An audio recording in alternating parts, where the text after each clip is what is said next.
So, why Black History Month? Now, in order to justify the enslavement of Africans and the colonization of the African continent, Europeans had to educate the world to believe that Africans were a savage, subhuman species and that Africa was a backward, primitive land that played no part in the history of the world. Africa had no history. Now, this enabled them to convince otherwise intelligent people that enslaving Africans was a good thing.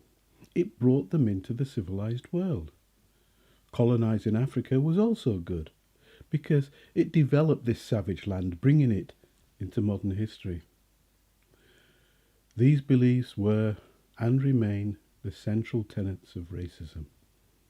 Late into the 20th century, historians such as Professor Hugh Trevor-Roper of Oxford University were still publishing work saying that Africa had no history.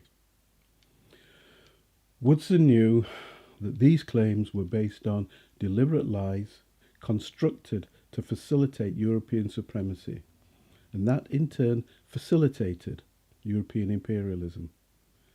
Woodson also knew that in order to challenge this, we have to reveal the truth about African history, the truth about African people. He became committed to creating a space in which we could explore that truth. Woodson's first event was in 1924.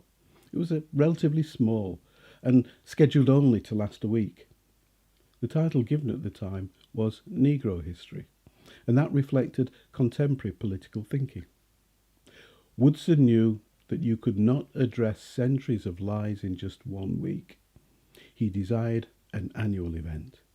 His efforts failed in 1925, but he persevered, and in 1926 he launched the first annual event. Over the years, Negro was replaced with Black, and many extended their events to 2, 3, or even 4 weeks.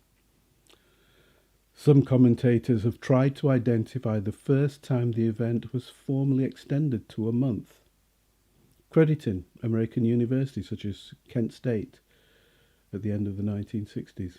However, without a comprehensive analysis of every single Black History Month celebration the world over, it's impossible to say. What we can say is that Black History Month did not start in the 1970s. Indeed, 2024 will mark 100 years since Woodson's first event.